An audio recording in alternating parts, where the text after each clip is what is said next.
En esta clase vamos a hablar sobre las lesiones del hombro.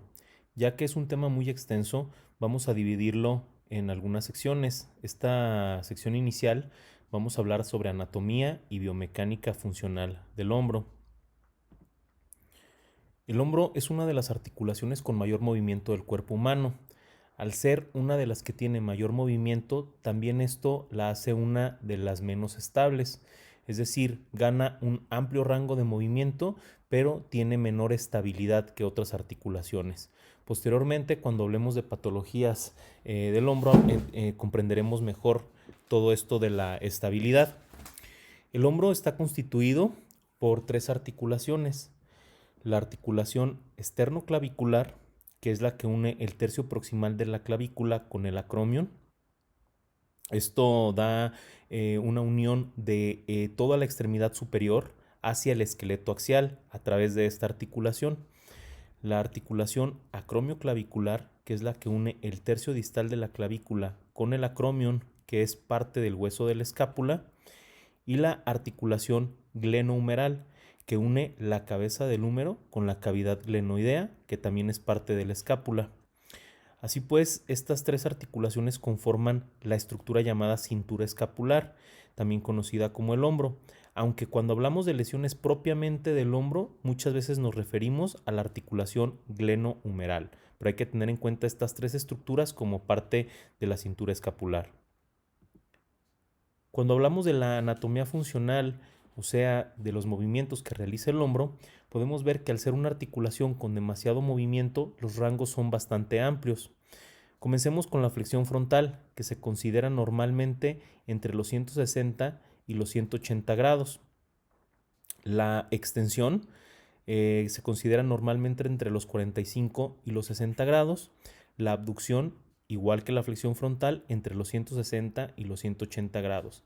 Estas variantes van a ser dependiendo de los libros que busquemos, la bibliografía, las referencias, pero hablando de una forma muy práctica, tendremos que entender cuáles son los rangos de movimiento reales o aplicables a nuestra práctica clínica.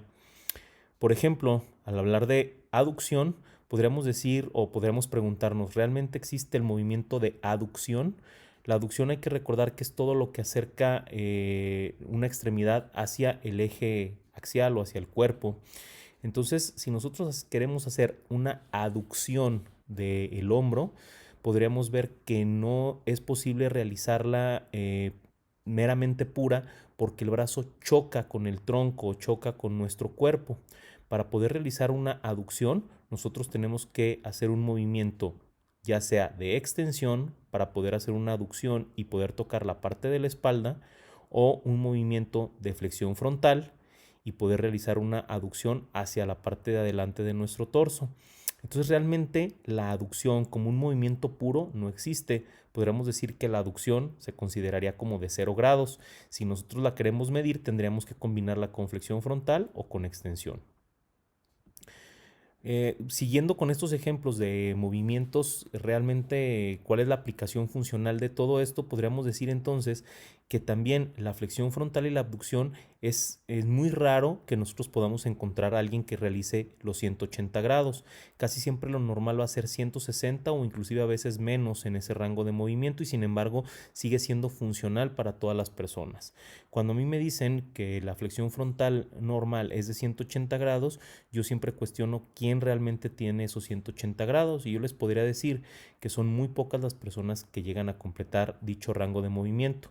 Ejemplo, gimnastas, clavadistas, es decir, atletas de alto rendimiento o atletas profesionales que tienen mucha práctica y sobre todo que desarrollan mucha flexibilidad en su extremidad superior.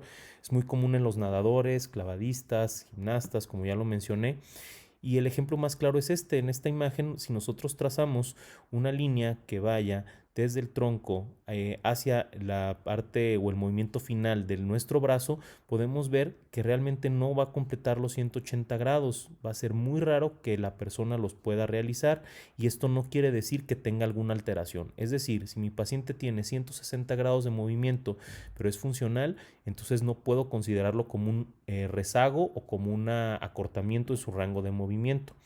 Algo muy similar ocurre con la abducción. Si nosotros trazamos esa misma línea entre el eje del tronco del cuerpo y el movimiento del húmero o del brazo, va a ser muy raro que logren los 180 grados. Aquí más bien hay que buscar funcionalidad y comparativo entre el brazo dominante y el no dominante. Eso sería lo que sería clínicamente importante.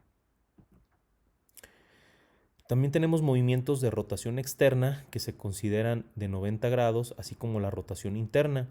La manera más fácil o ideal para valorarlo sería con una abducción de 90 grados y una flexión del codo también a 90 grados, como se ve en la imagen superior, y a partir de ahí poder valorar la rotación externa, que es cuando la mano va hacia la cabeza, y la rotación interna cuando la palma de la mano iría hacia la parte inferior, hacia las piernas o hacia la cintura. Los movimientos combinados de flexión frontal, abducción, extensión, rotación, generarían un movimiento que se llama circunducción. Es decir, el movimiento combinado de todos estos nos va a dar una amplitud de movimiento casi de 360 grados. Entonces esto permite que el brazo tenga muchísimo movimiento de desplazamiento. Esto podríamos considerarlo con efectos, pues obviamente propios o naturales de la extremidad superior en comparación con los movimientos un poco más limitados de la extremidad inferior, como es en la cadera. Entonces hemos estado hablando del movimiento, pero ahora, ¿qué es lo que impide que el hombro tenga una lesión o que se salga de su lugar? Pues es la estabilidad. Ya dijimos que tiene muy poca estabilidad a cambio del gran rango de movimiento, de la amplia funcionalidad que tiene.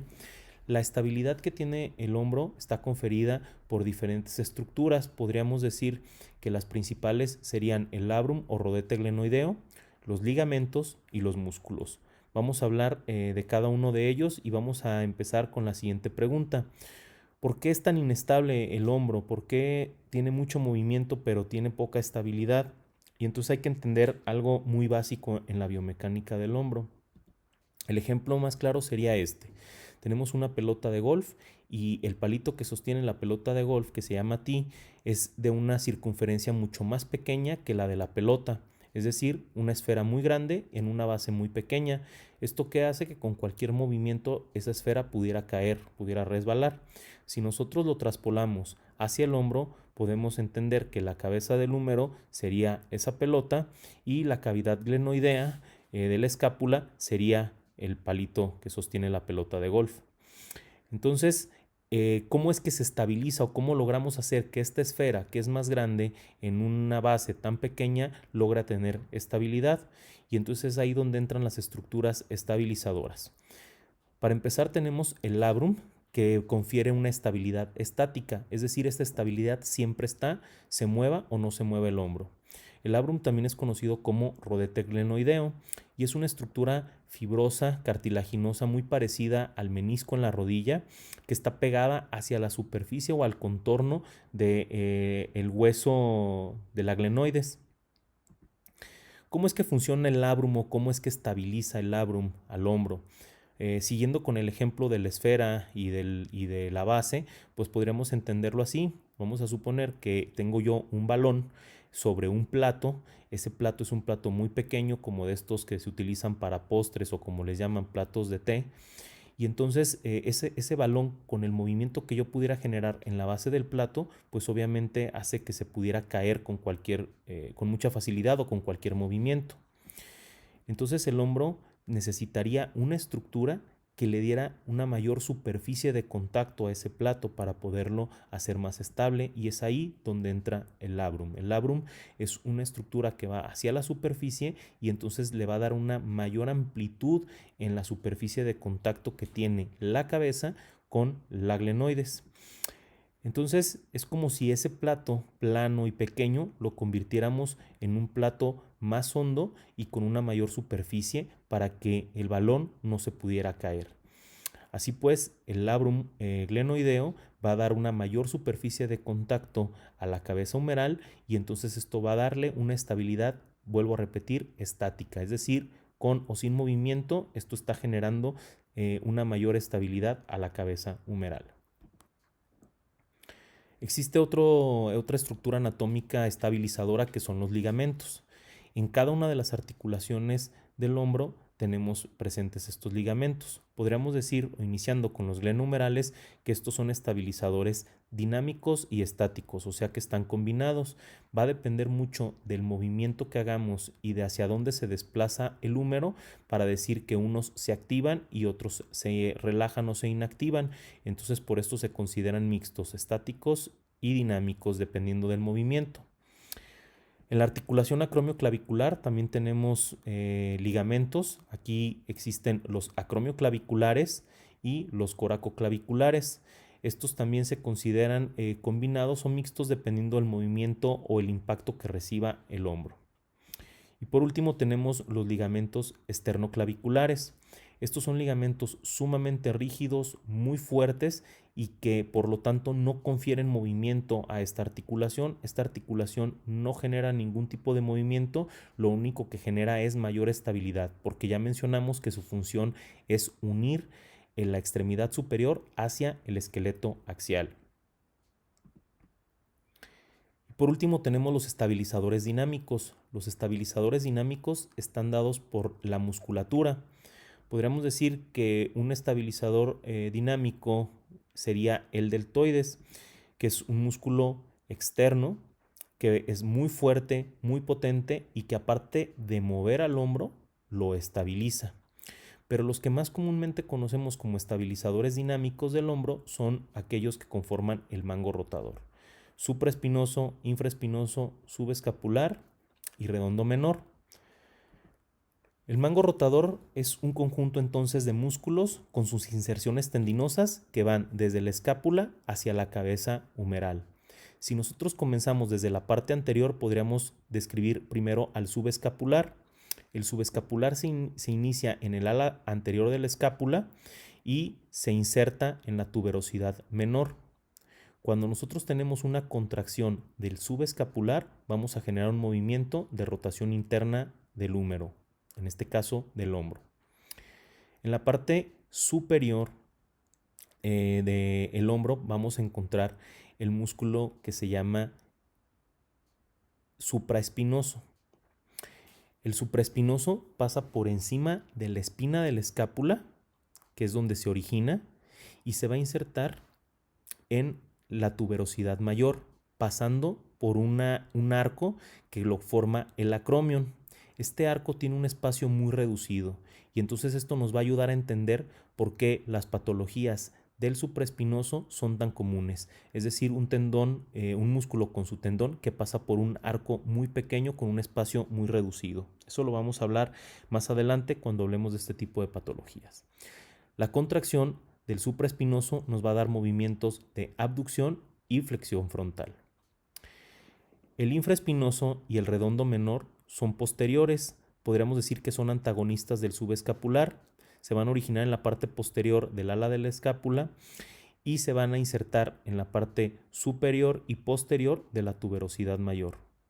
La contracción del infraespinoso y del redondo menor nos van a dar un movimiento de rotación externa del húmero.